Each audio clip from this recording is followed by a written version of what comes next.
Oui, shalom, shalom mes frères et sœurs, vous êtes toujours avec votre frère, le serviteur de Dieu, Jean-Paul Lawson, soyez bénis, que la grâce et la paix du Seigneur soient avec vous.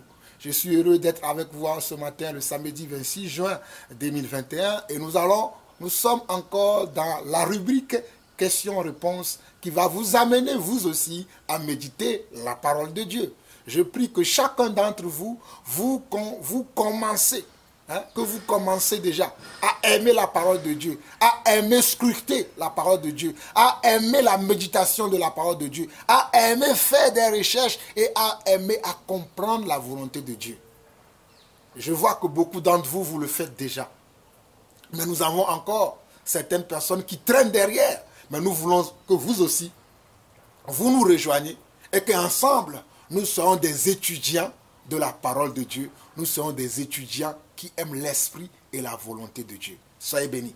Alors la question que je vais partager encore ce matin, que j'ai partagée encore avec une sœur cette semaine, c'est est-ce que nous devons corriger nos frères et sœurs qui vivent dans les désordres, qui vivent dans le péché? Est-ce que nous devons interpeller même les serviteurs de Dieu qui vivent dans le désordre, qui vivent dans le péché, qui sont dans le faux? Devons-nous le faire ou pas? C'est ça la question de la sœur. Parce que semblerait-il qu'aujourd'hui, lorsque nous parlons des frères qui vivent dans le désordre, lorsque nous les interpellons à quitter les désordres, certains pensent que nous allons au-delà des Écritures. Certains pensent que nous sommes très durs envers ces personnes-là. Et nous nous posons des questions. La sœur s'est posée des questions. Est-ce que c'est moi qui n'ai pas normal? Ou bien ce sont ceux qui ont ce genre de pensée qui ne sont pas normales? Je répète encore. Devons-nous corriger nos frères, nos sœurs qui vivent dans le désordre? Devons-nous interpeller nos frères et sœurs qui sont en dehors de la parole de Dieu? Devons-nous interpeller les serviteurs de Dieu qui font autre chose que ce qui est nécessaire, qui sont dans des désordres, qui sont dans la compromission, qui sont en dehors des Écritures? Devons-nous les interpeller? C'est ça la préoccupation de la sœur. Parce qu'aujourd'hui, de nos jours, quand tu interpelles un frère qui vit dans le désordre, on va te tasser de celui qui se croit être au-dessus de tout le monde. Celui qui croit connaître tout. Celui qui croit être le plus sage, le plus intelligent. Celui qui ne commet pas de péché. On va te tasser de ces soi-disant noms. Lorsque tu corriges même un serviteur de Dieu, étant toi-même serviteur de Dieu, tu vas prendre la peine de corriger des serviteurs de Dieu, on va te dire que non, on ne juge pas les serviteurs de Dieu, que les serviteurs de Dieu, c'est Dieu lui-même qui va les juger, qu'on n'a pas à les juger, qu'on doit les laisser dans les désordres, dans la compromission, dans l'hypocrisie, dans l'erreur et dans l'égarement. On nous dit de ne rien leur dire.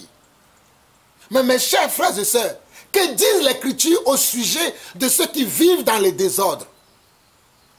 Que disent la parole de Dieu au sujet de ceux qui vivent en dehors de la parole de Dieu? C'est bien de vouloir dire que non, ne disons pas ceci, ne disons pas cela, ne faites pas ceci, ne faites pas cela. Mais l'Écriture doit nous servir de base et de repère. Je dis bien, l'Écriture doit nous servir de base et de repère. L'Écriture, la parole de Dieu, alléluia. Rabo, Saï, Karamande.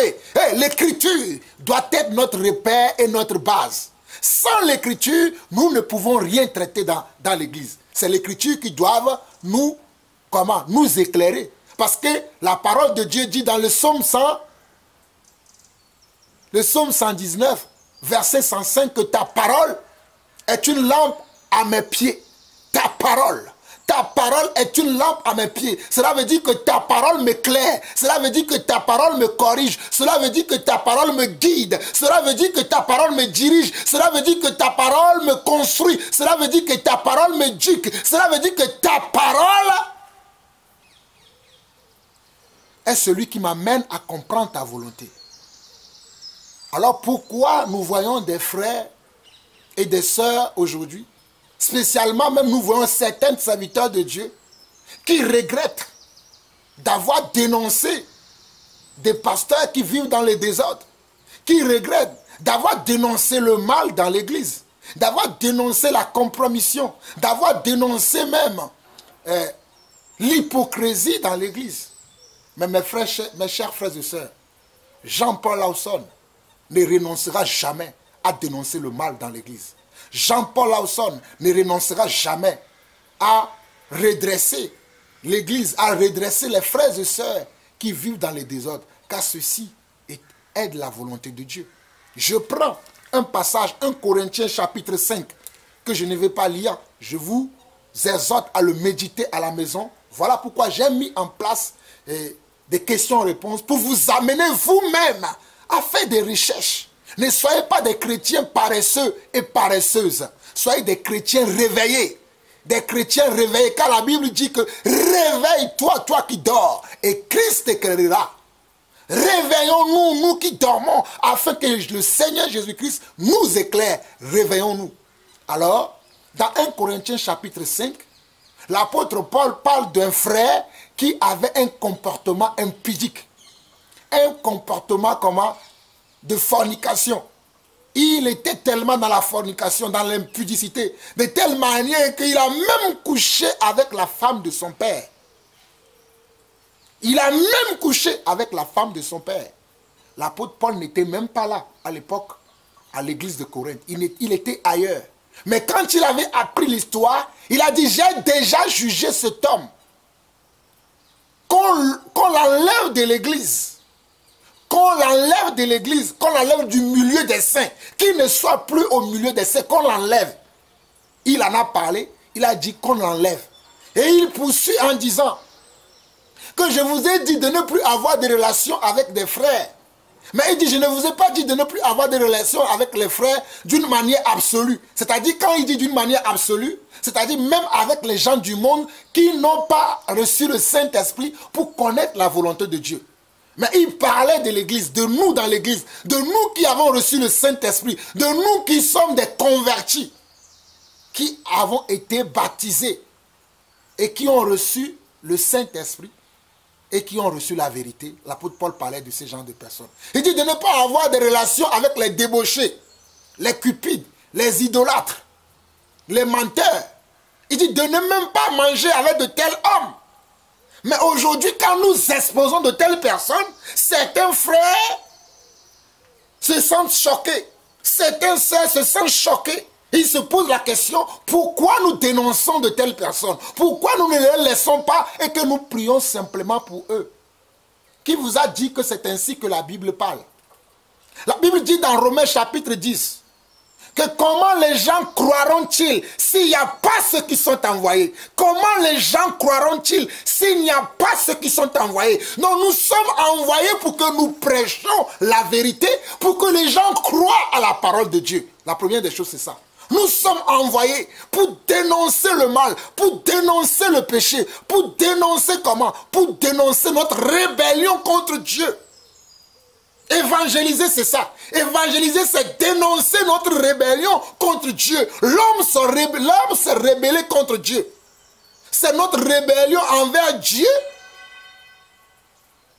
qui permet à nous, les serviteurs de Dieu, d'interpeller les hommes, où qu'ils soient sur la surface de la terre, afin qu'ils reviennent à la volonté de Dieu. Et nous parlons également à nos frères dans l'église qui se rebellent contre Dieu. Tu ne peux pas dire que tu es enfant de Dieu et pratiquer le péché. Parce que la Bible dit que celui qui a connu Dieu ne pratique pas le péché. Celui qui pratique le péché n'est pas connu de Dieu, n'a pas vu Dieu. 1 Jean chapitre 3, 1 Jean chapitre 5. Et deuxième épître de Jean parle de ça. Et troisième épître de Jean aussi parle de ça. Allez lire la parole de Dieu. Je ne comprends pas notre génération. Notre génération est devenue légère avec le péché. Notre génération est devenue légère avec l'hypocrisie dans l'église. Mais moi, Jean-Paul Lawson, je vous dis, je ne serai jamais, au grand jamais, légère avec l'hypocrisie et le péché dans l'église. Parce que je suis un serviteur de Dieu. Je ne sers pas les hommes. Quand vous servez les hommes, vous voulez faire la volonté des hommes. Mais quand tu sers Dieu, tu fais la volonté de Dieu. Je connais un homme dans la Bible qui s'appelle Saül, que Dieu avait appelé pour le servir. Mais quand il a commencé à vouloir plaire aux hommes, il s'est détourné de Dieu. La volonté de Dieu, il ne le considérait plus. Mais moi, je ne veux pas être comme lui. Puisque la Bible dit que tout ce qui a été écrit d'avance l'a été pour notre instruction, afin que cela nous sert d'exemple. Mais quelle Bible lisez-vous? Bande d'incrédules, bande de rebelles, quelle Bible lisez-vous? Revenons dans nos sens, revenons à la vérité. Alors, dans Éphésiens chapitre 5, le verset 11, on dit ne participez pas aux œuvres des ténèbres, plutôt condamnez-les. On nous dit ne participez pas aux œuvres infructueuses. Ne participez pas aux œuvres infructueuses. Ne participons pas aux œuvres infructueuses, mais plutôt condamnons-les. Voilà ce que la Bible dit. Je ne comprends pas pourquoi les gens sont choqués aujourd'hui. Parce que nous dénonçons le péché, nous dénonçons l'hypocrisie, nous dénonçons le manque de rigueur dans l'église, le manque de marche de l'esprit dans l'église. Les gens sont choqués. Allez lire les Écritures que je viens de vous donner. Nous avons partagé déjà 1 Corinthiens chapitre 5. Et là, je viens de vous donner encore un autre passage, Éphésiens chapitre 5. Éphésiens chapitre 5. Nous avons parlé de 1 Corinthiens chapitre 5. Nous allons parler aussi également d'Éphésiens chapitre 5. Nous allons continuer et nous allons partager également un autre passage très rapidement. Un autre passage très rapidement. Et là, je veux parler des serviteurs de Dieu. Parce que ce n'est pas que les frères et sœurs qui vivent dans le désordre. Il y a aussi des serviteurs de Dieu. Il y a aussi des soi-disant envoyés de Dieu. Il y a aussi des soi-disant apôtres, prophètes, évangélistes, pasteurs, docteurs ou enseignants, conducteurs d'église qui se comportent aussi mal que nous dénonçons. Et comme je l'ai dit tantôt, il y a même certains serviteurs de Dieu aujourd'hui, certains frères, qui se disent que nous n'allons plus dénoncer le mal, nous n'allons plus dénoncer ceux qui font n'importe quoi. Ils vont aller rendre leur compte à Dieu. Mais quant à ce qui me concerne, moi, Jean-Paul Lausson, écoutez-moi très bien. Si je te connais, je sais que tu es serviteur de Dieu. Et que Dieu m'a montré par les Écritures que tes comportements, tes actes sont contraires à la volonté de Dieu. Je vous dénoncerai toujours. Je n'arrêterai jamais la dénonciation. Parce que la dénonciation fait partie des Écritures. Allez lire 2 Jean. Allez lire le livre de 2 Jean. Le deuxième épître de l'apôtre Jean, qui est un apôtre authentique. Le deuxième épître de l'apôtre Jean parle de cela. Le troisième épître de l'apôtre Jean parle de cela. Je vous conjure, allez méditer ces passages. Je viens de vous donner encore le deuxième épître de Jean et le troisième épître, le troisième épître de Jean. Lisez également le livre de Pierre, le deuxième livre de Pierre, 2 Pierre chapitre 2. Lisez également ça, vous allez comprendre. Comment vous êtes là aujourd'hui, vous dites qu'on ne doit pas parler de ces pasteurs qui font n'importe quoi, qui enseignent pour un salaire d'iniquité, qui enseignent l'hérésie, qui vivent dans le désordre, qui vivent dans l'hypocrisie, qui enseignent l'erreur, l'égarement dans l'église. Comment vous dites qu'on ne doit pas en parler? Comment les gens sauront comment les gens pourront faire la différence entre la vérité et le mensonge? S'il n'y en a pas ceux qui annoncent la vérité, je ne sais pas quelle Bible vous lisez, mais nous lisons la vraie Bible, celle que le Seigneur Jésus lui-même a aidé nos prédécesseurs, a donné l'esprit à nos prédécesseurs de nous laisser les écrits. C'est cette Bible-là que nous lisons et nous marchons selon ces écrits-là. Si vous avez choisi de marcher selon les hommes, parce que vous voulez être des amis des hommes, soyez des amis des hommes. Moi, je vais être ami de Dieu. Je préfère que vous, les hommes, vous me détestez. D'ailleurs, qui vous a dit qu'on aime les serviteurs de Dieu? Qui vous a dit ça? Qu'on va vous aimer? Qui vous a dit ça? Si Jésus n'a pas été aimé, ce n'est pas nous qu'on va aimer. Hein. Jésus n'a pas été aimé. Hein. Sachez-le. Hein. Jésus a été détesté par ses collègues, par ses pairs, les prédicateurs. Jésus a été détesté par ses pairs, ses collègues, les sacrificateurs. Donc nos collègues, nos pairs, nos semblables, qui sont aussi des serviteurs de Dieu, vont nous détester parce que nous disons la vérité. Alléluia. Et nous allons continuer à dire la vérité. Alléluia. La vérité, elle est faite pour qu'elle soit dite. Afin qu'il y en a qui l'aiment et qu'il y en a qui ne l'aiment pas. Quand la vérité sort, il y en a ceux qui vont l'aimer. Il y en a ceux qui ne vont pas l'aimer. Nous ne forçons pas les gens à nous aimer. Nous ne forçons pas les gens à aimer ce que nous disons. Mais quand nous prêchons, nos paroles sont destinées à certaines catégories de personnes. Alléluia. Quand nous disons la vérité, quand nous prêchons la vérité, nos paroles sont comment? sont destinés à une certaine catégorie de personnes. Comme Jésus, lorsque Jésus prêchait, tout le monde ne l'écoutait pas. Ne l'écoutait que ceux qui étaient destinés à comprendre cette parole et à l'aimer. Voilà pourquoi aujourd'hui, nous aussi, pour terminer, nous continuerons à corriger nos frères, à corriger nos sœurs et à corriger les serviteurs de Dieu qui vivent dans le désordre. Nous aussi, nous continuerons à le faire. Car dans 2 Corinthiens chapitre 3, 16, pour vous qui ne lisez pas les Écritures, le dernier passage que je vais vous donner, dans 2 Corinthiens chapitre 3, 16, il est écrit que toute écriture, comment? Est inspirée de Dieu. Toute écriture est inspirée de Dieu. Pour faire quoi? Pour convaincre. Donc nous sommes là pour convaincre certaines personnes. Pour corriger.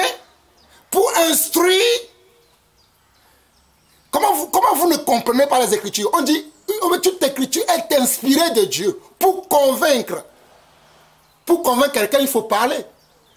Il faut prier pour convaincre quelqu'un. Oh! Pour convaincre quelqu'un, il faut prier. C'est ça?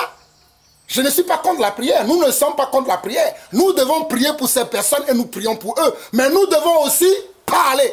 Car c'est par la parole que ces gens-là seront réellement convertis. Donc nous devons parler. Toi qui connais la vérité et que tu ne veux pas parler parce que tu as peur de comment les gens vont te juger, mon frère, ma soeur, que le jugement de Dieu soit important pour toi, mais que le jugement des hommes soit comment? Soit une poubelle pour toi.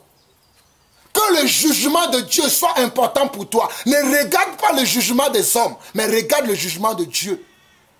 Alors, comme je vous disais, 2 Timothée chapitre 3, 16 plutôt, 2 Timothée chapitre 3, 16 qui dit « Toute écriture est inspirée de Dieu pour convaincre ». Comment convaincrons-nous les gens si nous ne parlons pas? Si je n'étais pas là à vous parler, c'est parce que je parle que vous êtes convaincus de ce que je dis. Alors arrêtons l'hypocrisie, arrêtons le faux semblant, arrêtons l'égarement et revenons à la volonté de Dieu. Revenons à la vraie sens des Écritures et pratiquons la vraie sens des Écritures. Arrêtons l'égarement ne nous sert à rien. Il dit pour corriger quelqu'un, il faut lui montrer son mal, ce qu'il a fait de mal.